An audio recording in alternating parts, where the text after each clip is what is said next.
Life is a beautiful mess. A beautiful mess. Yeah. Life is a beautiful mess. A beautiful mess. Yes. Life is a beautiful mess. A beautiful mess. I'm trying, I'm crying, I feel like I'm dying. I'm doing my best. Anywho, okay, well, shit, welcome back. We're going with season 4, baby. Yeah, that's Yeah. what we're going. That sounds right. 3.65, whatever. Yeah. Season 4. Take two. Yeah. So funny story. We actually did this episode. This is a hilarious story. Yeah, but I do think the good thing about that not recording is it was a good episode, but also it was gonna be you were gonna have to edit so much because it was so long. It was 3 hours. Yeah, you would have had to edit so much shit out anyway. So it's like we kind of got to process feelings as good friends, and then now we get to talk about like the real shit. Yes. So just to give clarity, I did not push record, and we already sat down with these lovely gentlemen and talked about getting updates. So we're gonna. I wasn't about to sell you out. I was. This all good. Hey, Marcus was pointing. Yeah. Marcus was dead ass waiting for you to be quiet. I had the candles, everything to go. I was like, oh, yeah. I was selling the candles too the whole time, looking at the camera. I was perfect not to record. That was the funniest thing about your last episode. Now we're not promoting them. Yeah. Oh, yeah, now we're kind of are. You're talking about them at all. Yeah, not at all. Not at all. My favorite candles. Okay, so I did start with this quote last time, and I do want to start with it again. You guys are like, fuck, we already know about this guy. And I still don't know how to pronounce his name. I still don't know how to pronounce his name. This is brand new information. We've never heard this before. Why? We've never heard this. Okay, so the quote is, life is a series of natural and spontaneous changes. Don't resist them. That only creates sorrow. Let reality be reality. Let things flow naturally forward in whatever way they like. I feel like this hits the same as it did the first time. It didn't. I mean, we could start over and pick a different quote. Yeah, new quote. Right? I don't have ChatGPT on my iPad, so we're not going to do that. Anyway, the whole reason why this time and last time I wanted to start with it is just because this episode is about rebirth and reinventing yourself and progression. And I do want to hold space for the fact that you both are doing obviously so well now, but you had to go through what we discussed in the last episodes to get to that point. Yeah. So that was the reason I wanted to start with it. And yeah, just an update. I know I don't know about Melissa, but I've had a lot of people ask about different guests we've had and kind of like where you're at. And obviously my people in my life are personally invested in you guys because you're my actual friends. Mm-hmm. So that too. if every other guest that's listening, every other guest that we had in the past were not her actual friends. So just to be clear. Yeah. So yeah, fuck everybody else, but just kidding. No, not at all. Not at all. But yeah, we just want to get an update. So I feel like last time we started with you. Yes, we did. So let's start with you. Yes, thank you. Okay. I have some prompts. if you want them. He said I got a warm up. I'm taking shots. I think this began because I think and it was unintentional. I think it was just we were talking about when you shared the story about the first episode, and I don't know if I felt a way, but I was like, I'm not really that person anymore. Well, I love this reflection that we're doing. And I felt uneasy about sharing that same story because I feel like I've grown so much since then. And so I was like, can we like do another episode and kind of show like the growth? Because even at that time, I was still going through stuff. Yeah. And like I was still going through the healing process of just everything that happened in Philadelphia. And like there was parts of me that was still in a dark place, even though I was in therapy. And as a man, I feel like we do a good job of selling that we're okay when we're really not. And so now, obviously, I'm still a work in progress. I think we never get to our finished product, but I feel much better now than I did then. And so I think like telling the full story and trying to portray the growth in a fashion where people could see that and feel that would makes me feel a little bit better about it. When I like that you said we never are like, what did you say, finished product? Yeah. I say that I actually made something referencing that today, talking about work with like new teachers and coaching and mentoring, that people that think that there's mastery, at least in my field in education, are in my opinion not ever good teachers because there's no mastery, right? Like we always should be learning. That should be something that we strive to do. So yeah, I think the good thing about the last episode not recording is there are certain elements that we don't have to discuss again. You know, Yeah. it kind of was our own episode between ourselves, and Right. that in itself was kind of healing. So yeah, like take from that what you want to share and take, you know, and obviously don't share what you don't want to share. Right. And I think maybe just taking, like, in case nobody got to listen to the first, maybe a quick, like, little recap, because really we brought you on because there's such a stigma around like men and mental health, and you were going through it, and you were so gracious to like just be vulnerable and share like really where you were at and your struggles and your upbringing. So I don't know if you have like the Cliff Notes version of what you were kind of going through, if you want to just take us kind of through your journey. We can go down that path again. So like, And also the courage that you had to do it. I do want to note that. Yeah. Like the courage to be the first guest and talk about what you were experiencing, because for anybody who's been through any type of mental health challenges, depression, anxiety, stuff that I think everybody in this room and on Zoom has like dealt with at one point in their life or is currently dealing with, like that shit ain't easy to talk about. yeah, And so it's like the courage that you had to do it was much appreciated. I think I was just getting over the fact of like, I guess to start off, because I had just moved back from Philadelphia, and it everything that could have gone wrong did. And I think, there was a point in time, and we shared this on the last episode, but I didn't want to talk to anybody. I didn't even want to be seen because I felt like I had to explain myself and everything that happened. And like, you guys set up a birthday thing for me, which I'm really appreciative of. Yeah. And there was an unexpected guest, which I love, Ted. And Was I there? No. It was Ryan. Oh, okay. Ryan. Yeah. Yeah. And so first thing he asked. Sorry, we didn't invite you. Wow, let's work that out on here. I'm just kidding. First thing he asked is, "Oh, so why are you back?" And I'm like, "This is exactly what I didn't want to talk about." And now I mean, when you talk about healing and growth, usually when you heal, it's when you can air out the wound. And so at that time, like, so I guess the story starts with what happened in Philadelphia again? Yeah. Like this is like in Philadelphia, you felt like you were failing. And as your friend, let me just say this: as your friend, I remember you were saying you're failing, and I felt like you were there for a year. And I said, you went out on a limb to move out there, not knowing too many people. And I always thought that was courage, in my opinion. And when you were coming back saying you failed, I don't think you failed, man. I think you only been there a year and things were happening. But as you discussed it in the last episode that wasn't recorded, that like there was just like a trail of events that just kept on happening. Yeah. That made you feel like you had to come back. Yeah, I mean, well, even before then, like I was essentially laid off from my state job, and then, you know what? This is the perfect time to move, go to Philadelphia. And for me, I've always been like, okay, like I can get a job, I can, do these things and find a way. That didn't happen there. Like, what made you move to Philadelphia in the first place? Like, not just a job. Why Philadelphia? I wanted to live on the East Coast. That's kind of more my vibe. And I was going to be closer to my sister who lived in Brooklyn. And I actually really like that city. Like still? Or maybe you not have anymore. like negativity tied to it? I wouldn't say that there's negativity tied to it, but like for the first time in a while, I feel at home. Yeah. So like if given, I can never say never, but if given the opportunity, like I would move somewhere else, but it would have to be ideal. Yeah. Right. Like I'm not going to just move just to move like I did.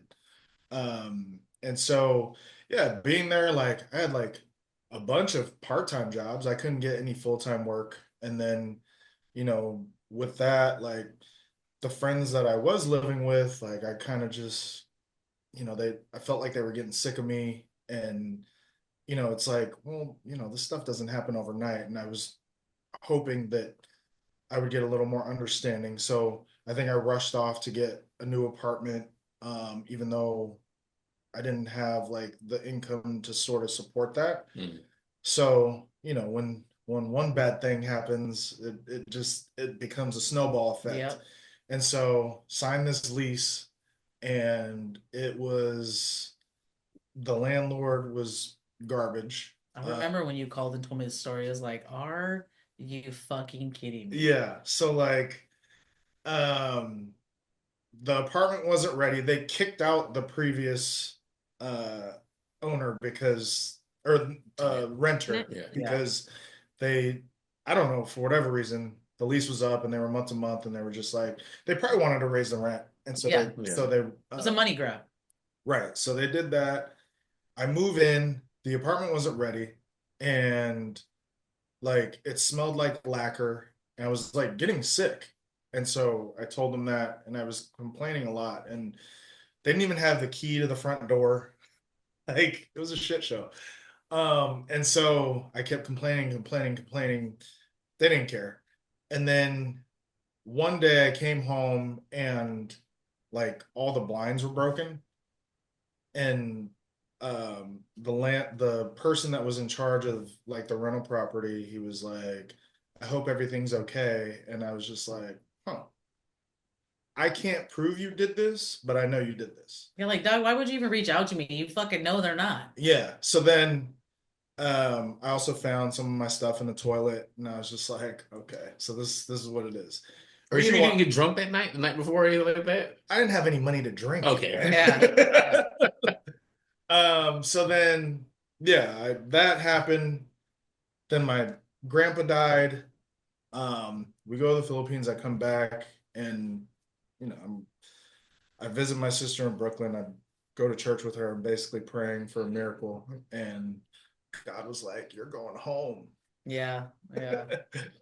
which was a miracle in itself. However, on the way home, I totaled my car in Oklahoma City with a trailer on it, and your dog. and my And your dog. dog too. Yeah. Right? Yeah, so yeah, it was quite the journey. I didn't really know it was total. I mean, I had some idea, but like, yeah, hydroplane, fall in the ditch, and call the tow truck company, and they're like, yeah, we can't pull your car out with that trailer on there. And I'm like, can you at least try?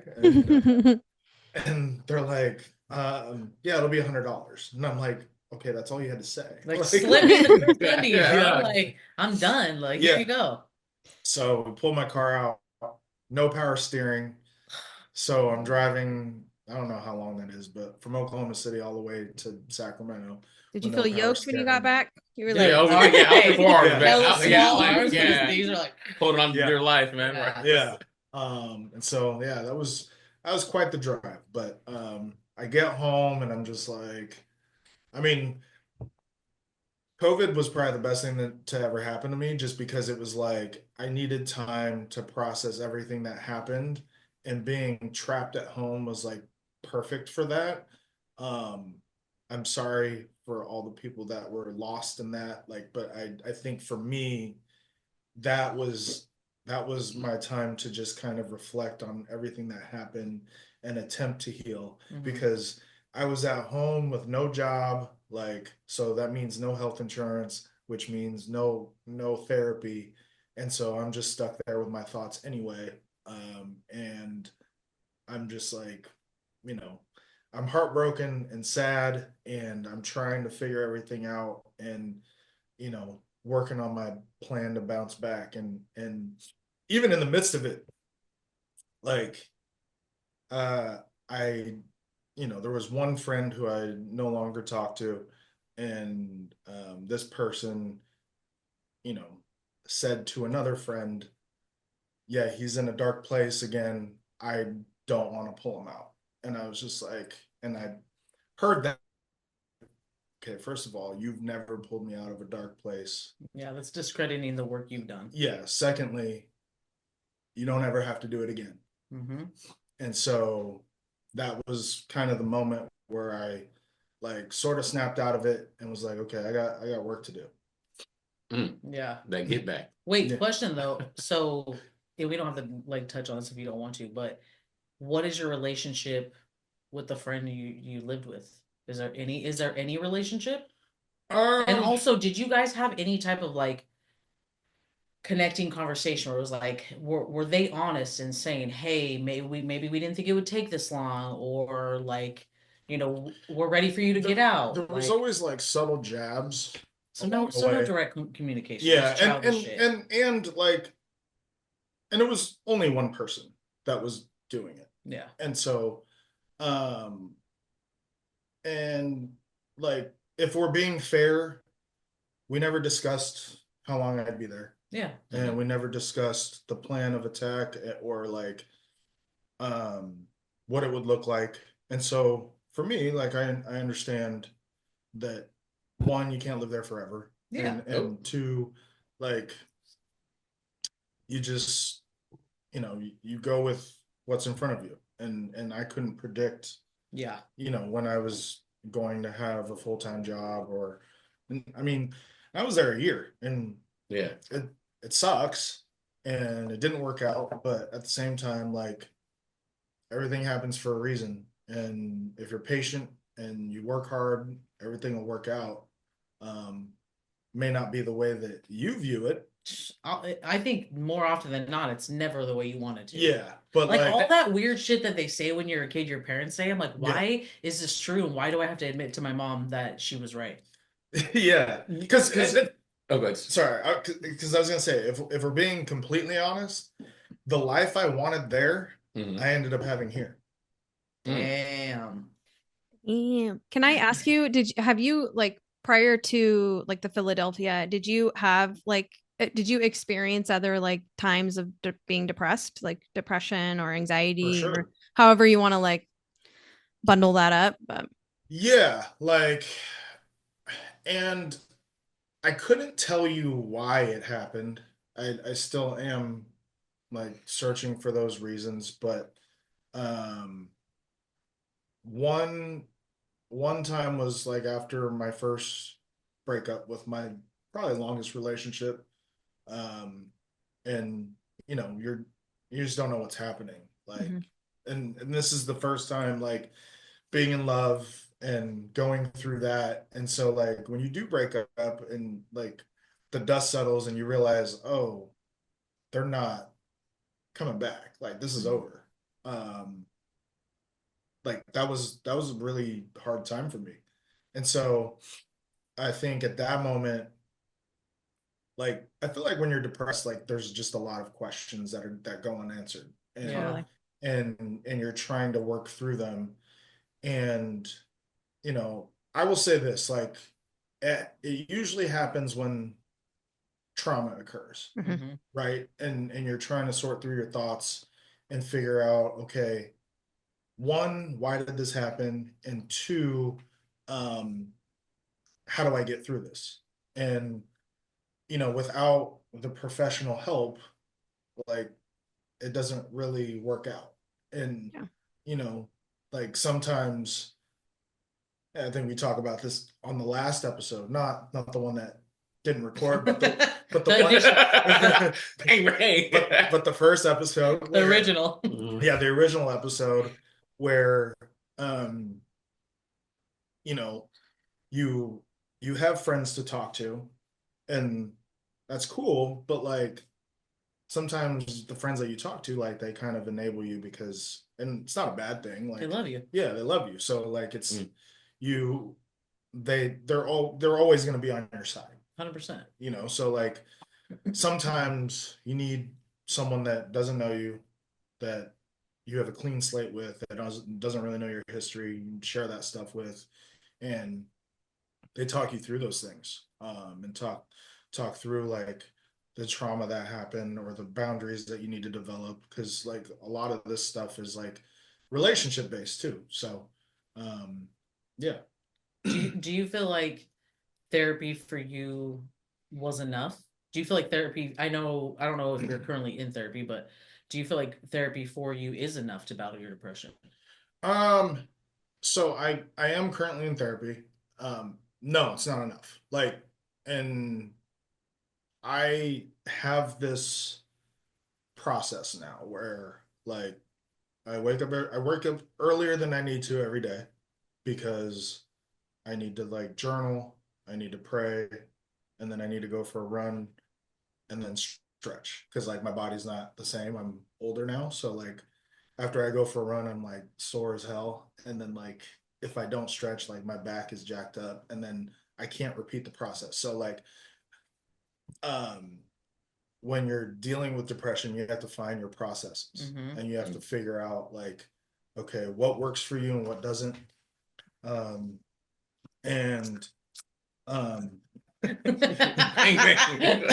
so yeah, like you go through your processes, find out what works for you, and you have to repeat it every day. And like I think, you know, I talk about this a lot to, you know, not just here, but multiple people. And like if I miss one thing, my day is messed up. Dude, isn't it wild? Like as you get older, how like what's the word I'm looking for?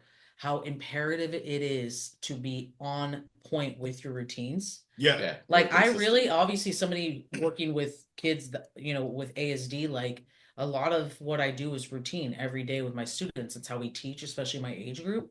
And I catch myself where I'm like, this was last night where I was like, it's Thursday night. I don't necessarily have to like go to bed, be asleep by 10:30.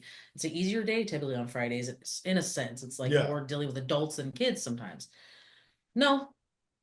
I went to bed at 11 and I woke up and I was like, I'm exhausted. I had 2 cups of coffee, which I try to limit myself to 1. Like, yeah.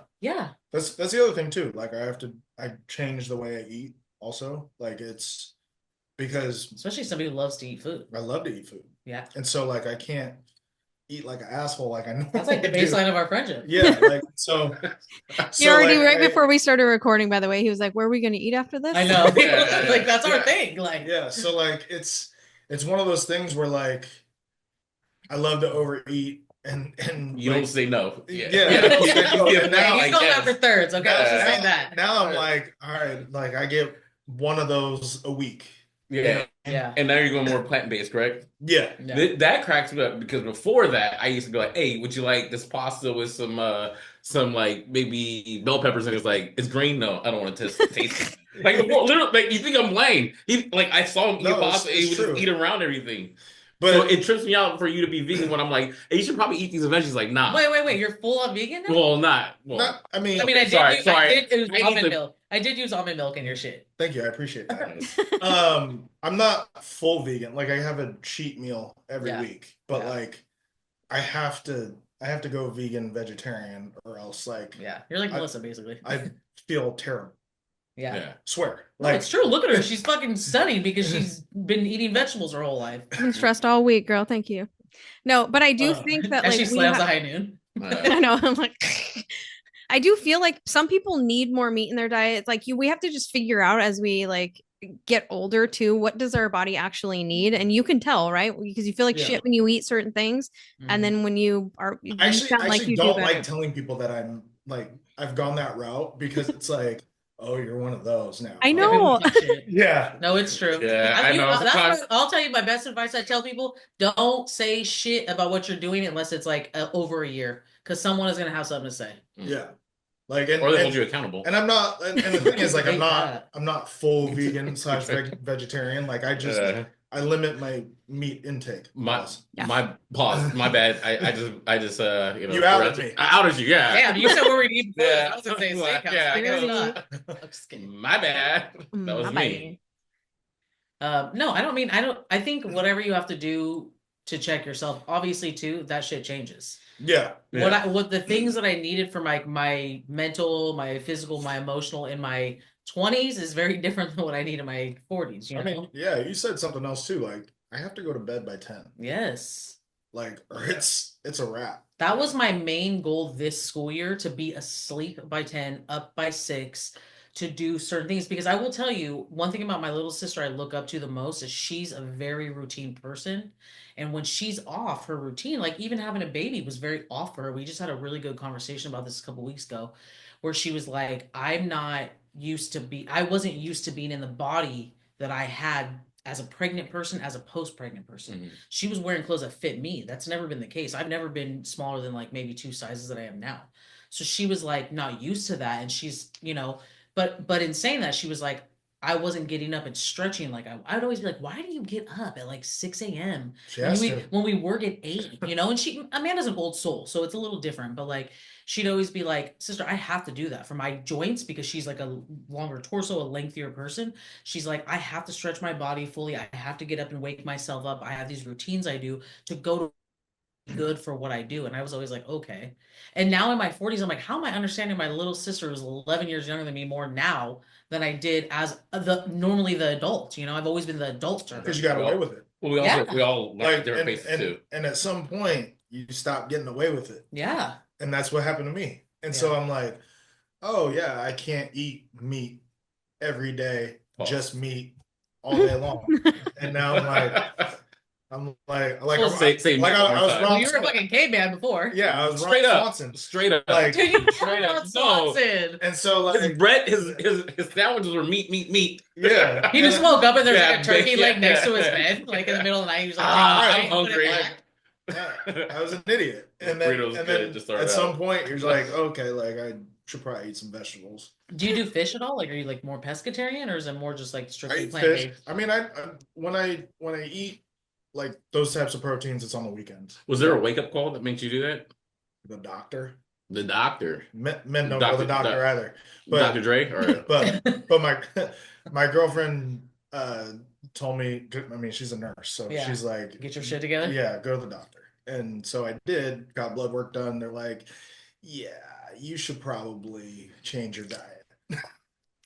I mean, that's what we do it. And it's funny you say that because we were talking about in our teacher meeting today where they were like filling us in on union shit and basically about how like our union's trying to get us 100% healthcare. Mm-hmm. Yeah. I have Kaiser. I love Kaiser because it forces you to kind of be in charge of your own health. Mm-hmm. But one of my friends from work, my speech therapist, he's like, I don't go to the doctor because I'm terrified of the bill. He has like Blue Shield or whatever. And I'm like, you can't do that. Like, you have to go to the doctor. Like, what are you talking about? It's terrible. And he's like, I'm scared of the bill. And I'm like, I just had a cousin, an older cousin. He's like my dad's first cousin.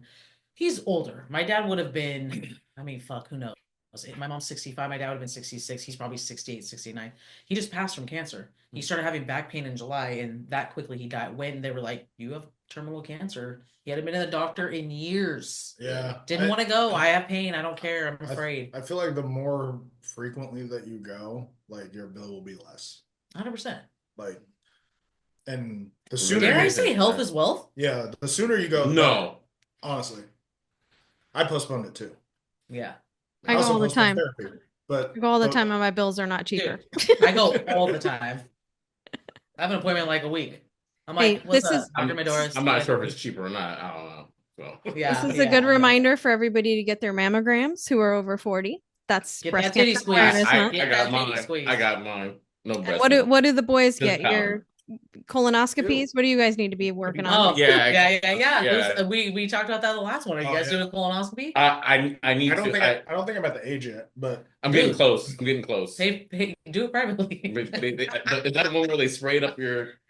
I don't know what they do because they put you to sleep. I told this story. Like, I had diverticulitis. That was my scariest thing. I think there's a couple ways of doing it. Like, you can poop in a cup or something like that. Oh, that's just when they like take a sample. Yeah, they just take a sample. No, the colonoscopy is like you go in, you get them good drugs, you pass out. But remember, I was saying you take. Do they tickle the bum? I don't know. I was asleep. They could give you. I know you could have done a lot of stuff. All of a sudden, I'm right now. Why do I have a black eye right now? I mean, I know that I prepped for it. I know that I prepped in every way. There wasn't a single hair around that booty hole. So everything was perfect and in line. I was clean. I freshly showered. Like, it was good. So I don't know. But they made me drink that stuff. I enjoyed it. I told this the last time. I feel bad for people that don't enjoy the prep. I loved it. It cleaned my whole system out. I was 7 pounds lighter. Then I went to Mexico and probably gained 20 pounds. Yeah. I said, hell. Filled her back up. So I loved it, but I do recommend doing it. I mean, I have Kaiser. It was a seamless process, and you know, they found a polyp, and that's how they kind of find colon cancer, which is very, very serious. And they removed it, and I felt good about it. Yeah. So No, yeah, I do think like getting older and being in charge of your health is super important. You obviously want to be a dad. That's the trajectory you're on. Like I want to be an auntie that's alive for my nieces and nephews as long as I can. You have people that love you, so go to the fucking doctor, bro. Yeah. Yeah. I know you do. I have to all the damn time. Yeah. And it does it, and I'm afraid every time. I'm not gonna lie. Like you have a lot of reason. Like doing. I'm supposed to do like the blood work all the time, and it's just like a constant reminder. Now, part of that too is just like the truth is the fear from my parents, not my parents, but my father and that side of the family. Like my dad died when he was 42 years old. Yeah, I'm now 42, so it's like doing the blood work is a constant reminder. Now I gotta use it as a positive light. If they catch it, they catch it quick. But all the health stuff is just more of anxiety all of a sudden, which is in your family history. Like I can only imagine mentally the PTSD you have from the constant. You have been struggling with health shit since you were how old? Like when did it all start? oh, I mean, I guess technically 34, 35, right? But before that, there were signs. You know, before I joined the Navy, I had a hernia. And I guess that's those early signs of connective tissue disorder. Oh, but so I had a hernia before I joined, another hernia when I was in. So those were the early signs of stuff. Before I thought I was like the most healthiest person, and honestly, I always thought I was going to be more healthier than my brother. My brother had asthma growing up. I remember. No. Like he had asthma, but he would have asthma attacks. Oh, no. Like the scary asthma. No, but like I thought it was as a kid. So I was gonna have an asthma, and you're just dang, man, like laughing because you're like I'm the healthy one. My brother had asthma. No, worse. I was super cocky. I was like, huh? No, I was like, well, because I remember there would be nights where my brother would have asthma attacks, and I would sit there be afraid. So I was worried about him. Yeah. You know, like I thought I was Sounds gonna be like okay. I really did. It really did. I'm just kidding. It really did. So I was like, all right. I thought I was always gonna be the healthy one, and the powers that be said, nope, you're the fucked up one. He's doing good. No, seriously, like I really thought that like he would have all these issues because there'd be nights where he'll have asthma attacks, and I'll be like scared, and have my mom, and then I'll call my mom, and then we have to go find like an inhaler. So to me, I always thought I was going to be healthy, and then all of a sudden that my dad died, and then reality hit. I think I've always knew about genetics and how things pass on. So to me, I was like, what? That means I could have some sickness or illness, and then I started seeing like my dad's side of the family die, and I'm thinking like the sad part was maybe I was always negative. I always thought I would be next somehow. But I do think we did touch on this. I have that. I've had that. I've been struggling, being honest, the last like 2 weeks, having really bad anxiety, like before I go to bed, triggered, honestly, by the stuff you've been experiencing about just like Melissa said, like, our parents are getting older. And this is the reality of the stuff we're going to deal with. And my littlest brother, not my littlest brother. He is terrified of something happening to my mom. And it's a conversation that comes up pretty regularly, and I need to be like, I can't do this. Yeah. Because I think once you lose a parent, it almost it like puts a spotlight on the other parent of like, when is the ball going to drop? Yeah. And it's scary. My mom's only 65. She probably has, let's hope, 30 years left, and it's terrifying. It just heightens my sense of fear of losing my mom.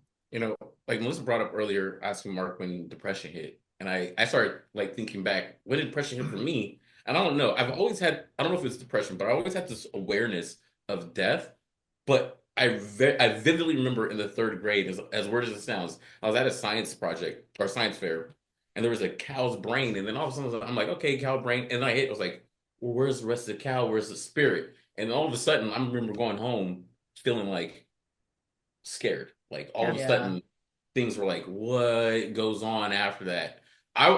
This is a different conversation. I was the weird kid. I would put like a mirror to the mirror, and how it like go on forever, and then it was like the thought of infinity not ending freaked me out.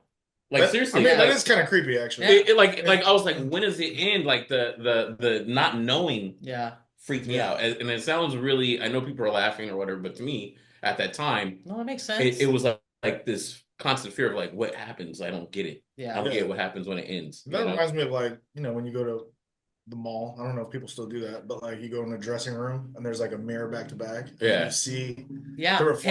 Pale afar. I'm Yeah. like, is that different universe versions of me looking nice? Oh, that's what Okay, so while we're talking about fears, that's how I feel about like the ocean. When you're I was at the ocean for The 5 ocean's days, scary as hell. and when it just there's obviously the edge of the ocean, it stops. It's Mhm. like in my mind, I'm like, oh, you just go there and then you just drop to your Flat death. earther, flat earther. Yeah, flat. I'll just say being in the Navy, it doesn't happen like that. But Thank you. But I would say I remember me and this other Marine would get on the flight deck and we'll walk and we'd have to do like this thing called a FOD walk down, in which you have to like pick up debris off the flight deck because that can get in a plane and cause accidents.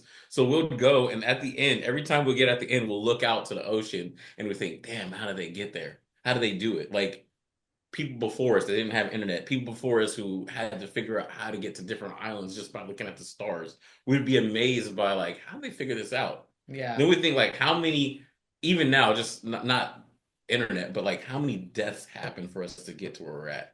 Totally. Yeah. I think Think about about that all the that. time with foods. Like to Yeah, even like- be where we're at with food. Yeah, like oh snap, hey, this doesn't work. You know, That's a poisonous one crazy mushroom. fish that if you don't the blowfish or whatever. I you think. don't Yeah. cut it correctly, like you'll die. Yeah, how many? like in Charlie's yeah. Angels too, Like- full throttle. Like how many times did that happen? Like oh, I'm gonna try this again. Oops, shit. Like Yeah. You know what? Okay, so this actually prompts a question for me from both of you guys. So in the Navy, I can't remember from your episode. In the Navy, were you having health complications? well, in the Navy, I didn't think I was having health You had the complications, hernia. but I had a hernia, but I also had high blood pressure that was going on for a very long time. And like Mark said earlier, when you're in the Navy, a lot of times there'll be like, if you're saying you're sick, it's people like, oh, you're trying to get out of a task. There's a lot of people like, oh, go to, I was gonna say health deck, go to med, right? And then people come back like with what they call a shit, say that you won't work. So a lot of times it's this fear of like you getting called out of being like, oh, Yeah, this yeah. guy's You not don't look like a bitch. yeah, exactly. Yeah. And then it's like, oh, you're a bitch. You're trying to go up there. It's like, I don't feel good. Sure. And it's like, all right. So you wouldn't go. Oh, the misogyny. And then like I would get blood pressure checks, but then I thought it was just anxiety and nervousness of going in there. Remember, like at that time, even prior medical, I was always afraid anyway because my dad died. Like Yeah. thing like that. So you're like, okay, so you have that. You have parenting or family history. Then you have the military. It's not just the military, like just everybody in it would say, don't go. Mhm. So those were like early signs of that, Yeah. of having high blood pressure. Do you So- think that like for you, Philly, and for you being in the Navy was like, I mean, the way I at least my mind thinks about it when I've heard obviously your stories off camera, on camera, Mm. I feel like that was a segue into like a better portion of your life. Like if you hadn't gone to Philly, who knows? And Right. same for Oh, you, yeah. right? Like if you hadn't been a part of the Navy, like because is most with your medical stuff anybody same as for Marcus, if you haven't watched this episode, go back and it explains in detail the crazy health things you've had to experience, unfortunately. But was that all through veteran affairs? Sorry. I'll say It's my this. big ass I wouldn't have got the transplant if it wasn't for the VA. Yeah. I used to, and I don't know if I said it in the last episode or not the one that wasn't recorded, but the one that Poor Melissa, dude. I used to think that the Navy was like the worst decision I ever made, and now I think it was the best decision I ever made because it allowed me to get where I was. And sometimes I know shoulda, coulda, woulda. We don't know if the Navy caused the issue, if it didn't. But I will say, if I didn't have it, I don't know if I would still be here because I was able to. If I was waiting around in California to get a transplant, I would have fucking probably been dead by now. Yeah, honestly. There's like transplants is regional, and if you're on the VA, you can go to whatever Anywhere. region you want because like it's national, right? So you can go anywhere. And so what happens? They sent me up to Portland because it's a shorter wait list. Mhm. Like my blood type in California would have been 5.5 to 7 years, which was pretty much on point at that time too. But Damn. like 5.5 to 7 years to get because I'm O negative, and since I'm the universal donor, those kidneys, I can only receive. By the way, I can only receive O. So those kidneys can go to anybody. So if you had A, it would go to that person if you're on the wait list and if you're healthier. So I would have to just wait longer. So I went up there, and luckily the region was different and I was able to get it faster. But I do think that, like you're saying, like not only just as a care, but just the Navy in general, I look back and it changed my trajectory on where I was going. Yeah. Like the main reason I went, I was looking around my friends. I was unhappy working at Wells Fargo. I'll call out Wells Fargo. I was probably one of those motherfuckers that was like, hey, what? A new savings account for no reason for a 7-year-old lady because I was pushed to fucking open an account by my manager. I'll call it out right now. Okay, They were like, hey, 7-year-old, transfer over, make her a new savings account. I was like, this isn't making sense. Do it or you get fired. Okay. I When people said I had a friend that would hit me up like, we already know that the same friend, right? That's what. No. Oh, I thought so I was living in Santa Barbara at the time, and she would hit me up and be like, hey, can I open an account with you, and then we'll close it in like 3 months, and then we'll just repeat this process. Why? It's so this is why I don't like business. All right, fine. I don't know fraud. What's happening? No. So what happens is when you It do wasn't that, fraud. There was no money in the account. Oh. what happens is it shows growth in a company, right? The more accounts that you're opening is showing like this fake growth. It's just like, in my opinion, it could be wrong, but when companies like tech companies during the last summer, they're laying off like 7% of their workforce. So you lower 7% and then you gain money, so it looks like you're doing better because numbers are being finagled. Yeah. So Wells, change your business plan. We Well, found the loophole. Yeah, a lot of what? businesses do that. It's not just Wells, because Casey has a similar story about B of A, and I'll call B of A out too. B of A is terrible too. But Oh my God, what do we know about Chase? I go to Chase. I'm mostly credit union, but I don't probably the same. All banks are pretty terrible. I'm sure it's the same. Like sponsored by them. We're not sponsored by Like, anybody. think about like a savings account. You put your savings account in a bank, and like, cool, here you go. I have $1,000 in here. I get 0.01%, while they give you back that money and a fucking loan or your credit card, and you're paying 16%. That's what a bank is. It's like they hold your money and then we give it back to you, right? Or in a different form, and I'm charging you 6-7%. damn. Well, How do you feel about high yield savings accounts? Scam? Right now it's solid, but it's going down. Like right now it's solid. If it's 4%, as long as you beat inflation, you're 6.5. good. That's really good. That's high. Where's first? School's first. I'm going to school. I need to go back to school. Yeah, school's first. No, you don't have to be a teacher for that. You don't have to be a teacher for that. Anyway, but do you feel the same way? Like, do you feel like Philly was like the catalyst for a better life? I mean, yeah, Philly or COVID. Like, I feel like, because I think during COVID, I was, thinking about like how much I left on the table. You know what I mean? Yeah. And like, being stuck in my thoughts, I was just kind of like, man, there's still so much more I want to accomplish. And within the last 4 years, I feel like I accomplished a lot. Yeah. And so, you could say it was Philly, you could say it was COVID, you could say it was both. Like, I feel like, as you say that, I think every failure actually leads to a better life. As long as you put in the work, though. Yeah. Like that is as long as you put in the work. Because I thought like not only just the Navy, but I tried to be a financial advisor. I failed hard. Yeah. I used to try to be in sales, and everybody's like, "Yo, we'll kill it." I got fucking laid off. I was horrible. Yeah. I was like, I don't want to follow through with this. Like, do you want to buy this water or not? Fuck, I just don't care. I felt like I don't want to that much. I don't want to like force you to buy this shit. Yeah, like I'm a bartender. You need what I need, like what I have, Yeah. The one thing actually that's interesting, I feel like about both you guys, like at the point you went to Philly, we had what year did you move? 2019. I mean, we had been friends for like 5 years at that point. Yeah. And when you were in Philly, we talked all the time. Yeah. So it's like when you say like, oh, people are like, oh, you're brave, you're courageous for moving. I never have not thought that about you. Well, thank you. But I mean, honestly, like I've never not thought like that's one of the reasons I think we're friends is like, besides the fact that we're both hella funny, like, like you are brave and courageous. You are the type of person that's going to like do the things you want to do. Right. Yeah. And like same with you. Like I guess because I'm your friend, and like we said, friendships sometimes can be toxic because we just hype each other up all the time. But like same for you. Like I feel like you're so accomplished. The way you say things sometimes, I'm like, you own your house. You are a kind fucking person. You come into rooms and brighten them up with your personality. So it's really like do. You really do. You light rooms up. It's not that light. It's you. No, I mean, I think we all have a gift, right? And I think I noticed that when I was younger, that like everywhere I go, I brighten up. And I'm not trying to hype myself up. I just started. There's a part where I'm like, oh, I started catching that. But at the same time, you're right. You guys are both right. We've accomplished things. And my problem was that I've always compared myself to someone else or something else. Yeah. And sometimes in life, the driving for more could cause also more depression because you're never ever going to be satisfied That's so true. of what you got, right? Comparison's a thief of joy. Yeah, and so Yes. and although you should push forward for more, if you're not doing it properly with grace and being thankful, you're not gonna look back at the things that you've accomplished and be thankful for it and Yep. happy. So I've failed at that. And honestly, people like Mark and other friends, and even my piano teacher, I'm bringing him up, they a lot of times they tell you, like, look at what you've accomplished, Mhm. right? And I'm learning to accept that too.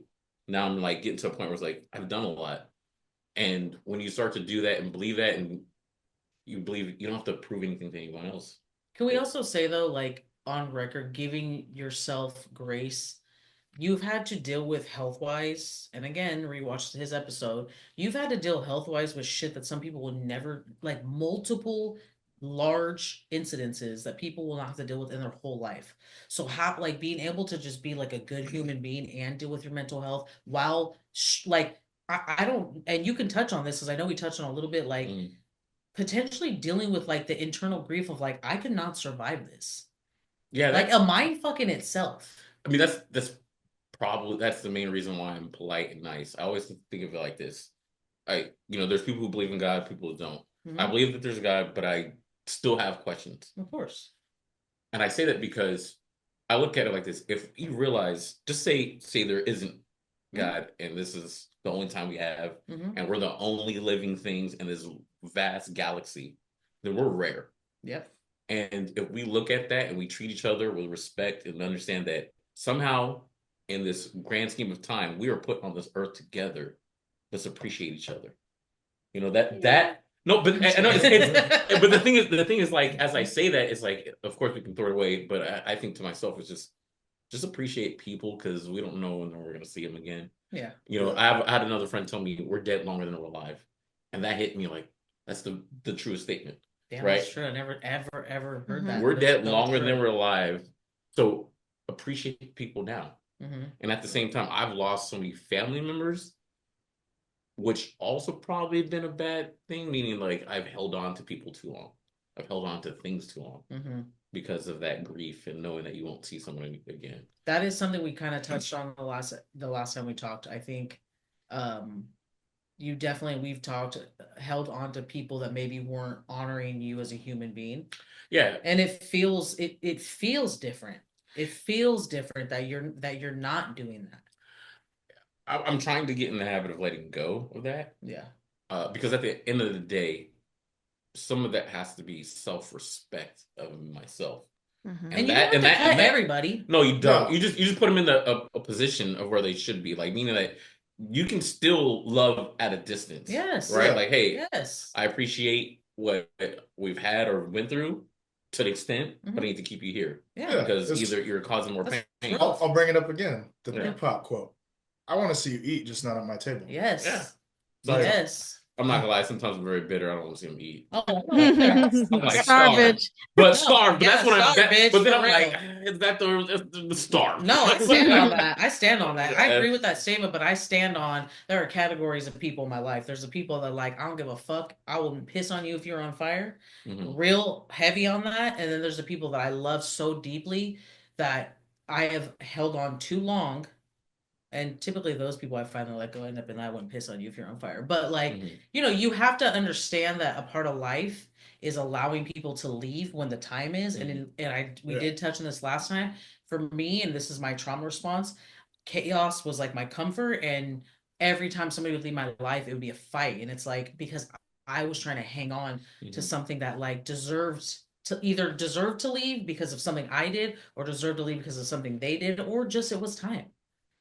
It was time. It's not always that complicated, And yes, I do think like as somebody who very much respects herself, I'm good at being like, this is my boundaries. You can fall in line or you don't, But in saying that, in my own group, there's been people that have done me wrong or done things I don't like, or we've gone to fight. That don't mean they deserve to get cut. Yeah. That those fights are like dialogue.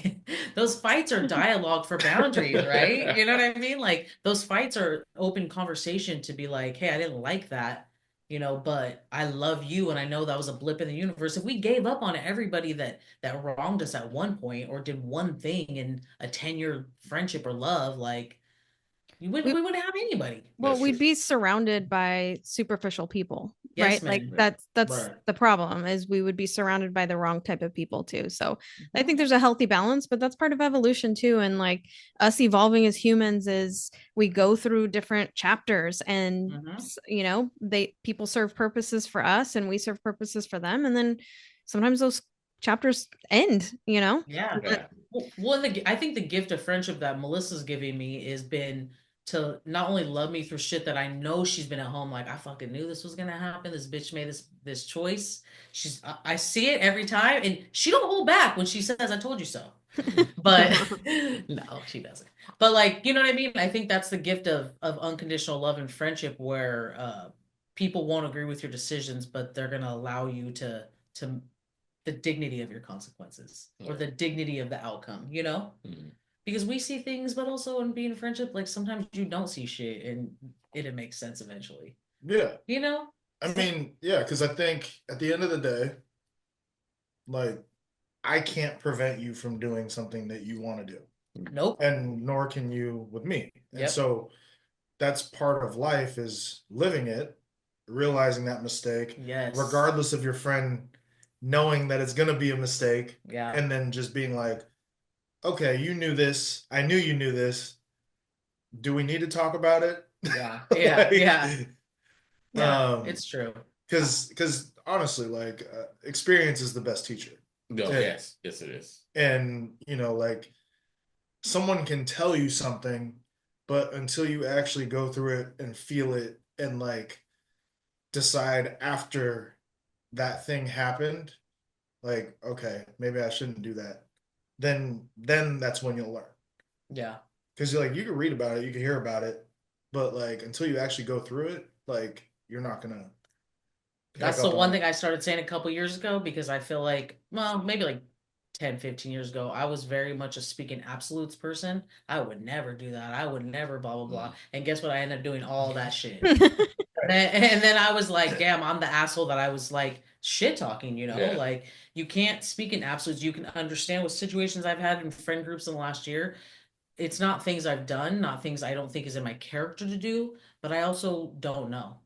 I don't know, who knows what life's gonna bring and what situations it's gonna put you in. Did you ever watch that show Orange is the New Black? Hell yeah, I love All that right, show. so I remember watching that show, and there was I think it was either season 2 or season 3. There's episodes where it showed how all the ladies got into their position. Yep. Right? Like I think there was episode that year was like episode after episode will show this lady did something and she got put in prison. And I remember watching it just thinking, yes, that's very true. We're all one bad decision or For maybe sure. good decision away from something, right? Yep. And so it's like, an act of anger or whatever could put us in a bad position. So I always thought like that's kind of cool that they put that on there because it's very true. We can Yeah. get mad, we can go out there and we can do something. We have to be very careful on what we do Yep. because Yeah. that could make a huge difference. Dude, I had a situation at work that just happened that touches right into this, and we could totally steamroll this into like coping skills, Mhm. especially what you guys have experienced. Mhm.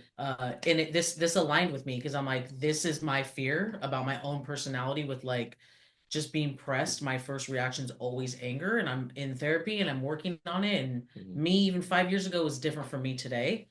But there was a situation with somebody who was a higher up who a admin assistant or somebody that's like at the front, has a shit attitude and is probably a rude bitch, which I hate to say it, but in education, 9 times out of 10, the secretary is a huge bitch. I don't know what it is. Like it's just the name of the game. And she did something that was like not violent to the person, but enough violence to get her put on leave and get us an email, reiterating like aggressiveness in the workplace. And I'm like, that was one bad decision. This person who probably worked so hard, like I did last year with my credential, to get into a position of administration, and you made one really bad choice, and now your career is over, and your livelihood for your family and your kids and your husband is gone. And that shit scares me because I'm like, dude, like that could be any of us. That's it. In a weird way, that's a good thing. It sounds weird, but sometimes fear is a good thing. To be fearful to do something because it will keep you in check. And it sounds like, I know, like for some people might listen like, what? Like I really think a healthy fear guides us sometimes. Yeah, I think that you and I have talked about this before, where I'm like, I'm always ready and about that life. I'm about that life. If somebody's gonna touch me, I'm down to fight. I'm down to do all the shit. But my mindset isn't. I don't go out on the street looking for it. Yeah. I'm ready and aware. If I have to defend myself, I'm gonna do it. But I'm not going out and doing shit. We talked about this last time. That situation with me and you, where I was drinking too much, some shit was gonna pop off, and you were like, "Let me diffuse this by leaving." Like that shit scared me because I'm like, I don't want to be at 42 that person who, like, I don't really drink like I used, as I say here, the drink, but like I really don't drink like I used to, and then to go out and celebrate like Cinco de Mayo or St. Patrick's and be that asshole that makes one bad decision and ends up going to jail and losing everything I've worked for, you know? Yeah. Like that made me question some internal healing I had to do that I've worked on since that time, you know? Yeah. I mean, Our life is full of lessons. That's like literally all it's lessons. It's we either learn from seeing other people or close calls. Like, you know, in my own family, my dad just had a heart attack last week. So it's like, and he lives, you know, like, and he's fine and he's healing and he's doing great. Or it's just you see our friends go to prison for something stupid, one decision, like Marcus was talking about Orange is the New Black, like, or it's our own things that we lose people or we, you know, get fired or stuff happens. But our life is literally just all day long, I feel like, lessons.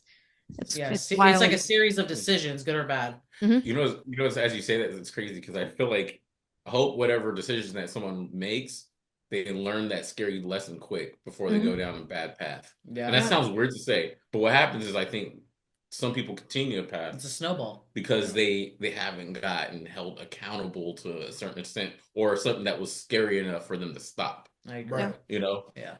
I mean, we talked about this a lot, and just like, because I too have anger issues, and I'm like you, where I will speak what's on my mind. Yep. And if I think something's wrong, I'm pretty outspoken about it. And now I'm like, when you talk about coping mechanisms, I'm like, okay, like people are gonna tell me the grass is purple. All right, man, you're right. Sure. Hope you heal. Yeah. Yeah. Like I just, you know, I don't have the energy in me to like prove that you're wrong. I don't have the energy in me to like argue with you. Like I'm, you know, I'm trying to be a more peaceful person. Like, and if there's something that you believe that I don't agree with, all right, man, like I'll leave you alone. And also that's okay, right? Like like we talk about, you are a devout Catholic. Like I don't believe in organized religion. That's never been a point of contention in our friendship. No. And it never will be. Like that's the thing, is a lot of people don't want to respect people's differences. Melissa and I have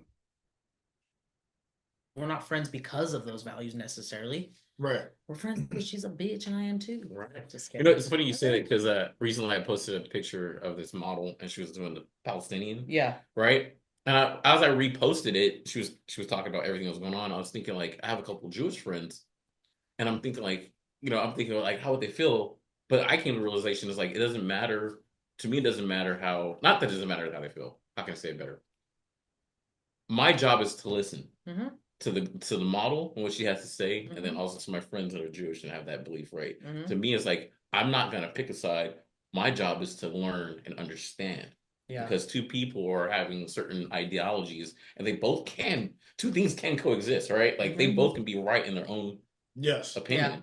Yeah. So I will not pick a side or say anything about that, because to me, I don't know enough. I don't know enough. And even if I know, there's certain things that go on that I'm just like, I think the problem is not being seen by just the arguments.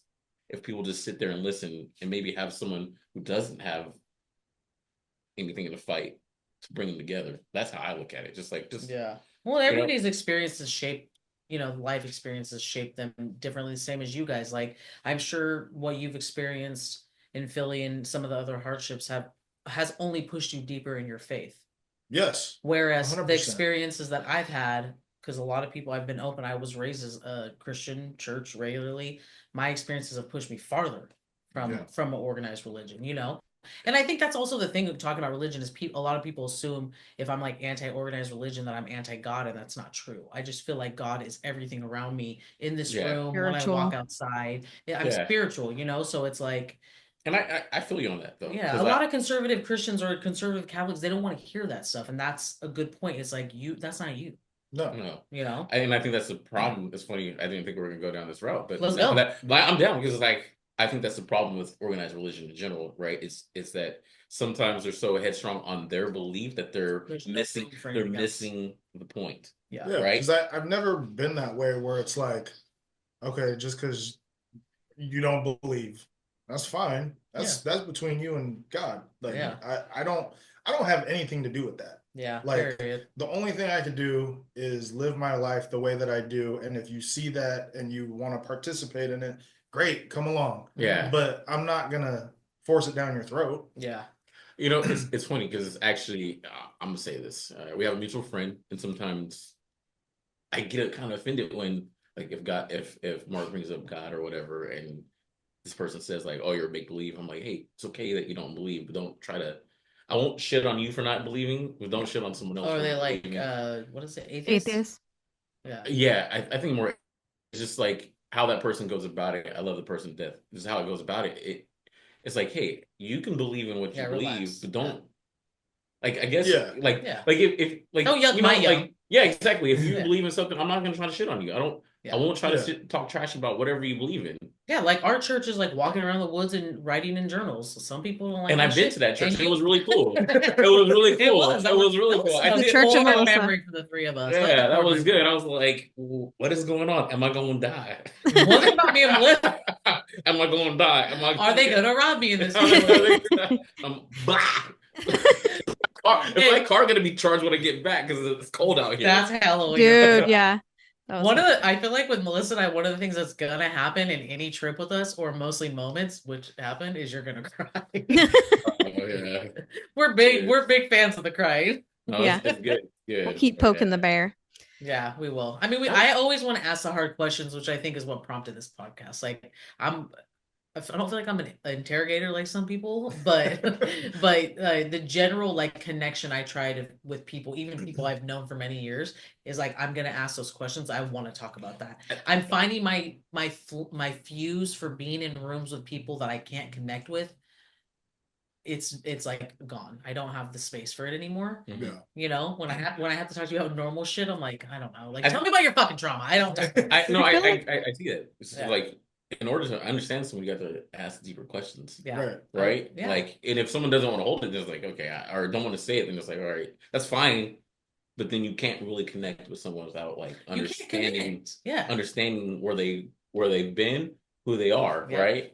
Because that all builds together, and that comes with like asking those questions, but also that reciprocal conversation. Because sometimes you ask those questions, you don't always get that reciprocal conversation. You know. No. Yeah. Sometimes you're just asking the questions and they're not asking about you. It's like, bitch, I have trauma too. Yeah. Ask me. Ask about my day. I feel like that's part of like getting one of the beautiful things about getting older is you start to understand how precious every moment is. And so like I could give a shit if I have two friends right now. Like if I have two really solid friends that when I spend time with them, they are just filling my cup. You're going to get all my time. You know what I mean? Like we don't need to waste our time with like having 100 friends that are giving you nothing. They're sucking things from you, you know? Yeah, it's true. I was going to say pause. I was going to say, I think that's how I felt when I got back from my transplant. I feel like things had to change. I bet. And, although I fell back into certain traps, I started to eliminate certain people because they were taking more than they were putting in, you know, and I started to feel really drained emotionally. Yeah. And it was like, I need people who are going to add to my life because I'm already tired from this transplant. And I believe that some of my lifestyle prior, obviously, but not taking care of myself and taking care of everyone else helped lead me to my bad health, if that makes any sense. Yeah. Like I wasn't sleeping and I was out doing everything for people or trying to people please so much. You got spread thin. I got spread thin. Yeah. And then my health started to dwindle because with that was also not doing the proper things I needed to do to take care of myself. You know, like Mark was saying earlier, he has to do specific things to get his day started. I'm starting to see that that's very important because if you can't take care of yourself and take care of the things you need to get done, then you don't have the energy. Then you may not have the mood. Let me say not energy, but the mood to take care of other people. Because I think deep down you start to realize you didn't care for yourself. Yeah. Well, I mean, it's all up here. Like, don't get me wrong, it's a chore every day. Mm-hmm. But like, I know how much worse it'll be the rest of the day if I don't do it. Mm-hmm. Like, it literally, if I miss one thing, my day's done. We did touch on that a little bit when I was giving Bridget so much credit for that, our friend, because she's one of the first people I ever heard say about working out, right? Like she does it for the mental. She obviously looks great and she works really hard on herself and her body, and I love that about her. But it's mental, you know, all the physical comes with it, and she feels good about the way she looks. But I really respect her saying that. I was like, oh, that makes sense. My oldest brother has said that when he works out, he feels his best. I'm like, I feel worse, so I don't do that. I feel like shit after the Peloton. Like, I don't run, and then I say, oh, I feel the endorphins. I'm like, that's fucking horrible. I never want to do that again. That's funny. I remember I was doing like not a marathon, but I was going to run around Tahoe. It was 10 miles. Yeah, it was like a relay. Was it? Bridget does a relay every year. It was a relay. Just 1 year. Just 1 year. I didn't do it often. She did it hella hard because of the elevation. It's the elevation and up and down. I think I was the third leg. So my friend did 8 miles. He was going uphill, and I was third. She hooked him up. Huh? She hooked him up. Yeah. So it was like I think I did. Say yeah. I did 10.2 miles. I thought I trained. It's official properly. now. You said it on air. Yeah. So I did 10.2. I did 10.2 miles, and I thought to myself, like, please don't edit that out. No, keep it in. So I was doing that leg, and I just remember I thought I trained properly. I didn't. But during that time, I'm like, when is this fucking runner's high gonna come in? That's all I can think. I was like, it did not come in. Isn't it on what's the Kingsbury Great? She said it's at night. So she's like, you'll just be running at night. Like her leg of the relay, she'd be all by herself running up Kingsbury Great, pitch black. Fuck that. There'd be like she'd have a flashlight. She's like, the whole time I'm just terrified. Like, what if a fucking bear runs up on me? Because it's like in the winter, or not in the winter, in the summer. When I did. Yeah, in the summer. What about this makes you want to do it? I don't know. I never would do it again. I was like, what the fuck was that? She does it. She literally does it every single year. I was miserable, and I jumped into the lake to try to get my legs back, and then we went to the club, and you went to the club? I went to the club later that night, gave out, my leg gave out, I was trying to get low. It was terrible. You tried to get low, you just stayed low? I was done. Damn. Well, I'll never do it again. That's wild. I would never do that again. No, I'm still trying to look for that runner. I'm like, where's that at, dude? I've never felt it, and I never will. Bullshit. It's bullshit. The only time you catch me running is from a zombie, and honestly, I'm just gonna give up. I don't care. Stacy's running. I'm not trying to live through an apocalypse. Kill me. I'm gonna go wherever the fuck I'm supposed to go. Just eat me. Yeah, bye. I don't care. If Stacy's running, follow her. Yeah, literally follow me because I'll die first. Can I have a final question? I feel like you're wanting to wrap up. Sorry, No, I was gonna say, what have like each of you learned through about yourselves through each of like your mental health struggles and your health struggles? Like what's something that you've learned about yourselves? Quiet. Yeah, Nothing. I go first. Radio silence. So I think over the last 4 years, it's been through experience though. So like when I talk about leaving stuff on the table, there was stuff that I always wanted to do. One of them was skydiving, and the thing that I learned from that was like you can worry about all the things that you want, but at the end of the day, you have no control over anything. And so like when I went skydiving, I was like, prior to that, I was like, oh yeah, I could die. And like you start thinking about that, like as you're about to get on that plane, and then when you jump out, you're like, yeah, I don't have any control over anything. And it's gonna happen. Yeah, once you realize that, you just set your mind up to be like, yeah, I'm just gonna enjoy the ride, like, because there's nothing you can do. So scary. There is nothing you could do to like change anything that has just happened. Because I'll tell you this: the first 5 seconds that I'm jumping out of that plane, you're just thinking like, I can't breathe, and like, oh yeah, like the person that is on my back, that's the person that has control over everything. Because I don't. And then the other thing was, we were talking about running. Like I ran a marathon, and like I think this goes with everything. Like as long as you follow a plan, you could do anything you put your mind to.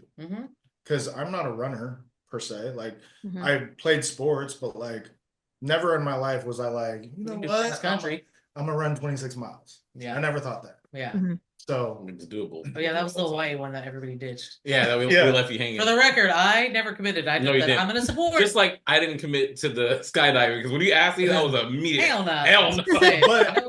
But I will say, like, I think it was better that no one came to Hawaii because I was in a different mindset. You probably didn't feel also the pressure of like all these people being there. Yeah, I didn't want that. Yeah. Like I like, if anything, I wanted you guys to come after the race if you guys were gonna come. Yeah. And we supported watching you on app. Yeah. I think Stacy texted each other like, "Yo, he's killing it." Yeah. And then all of a sudden, like, shit. I think he's dead.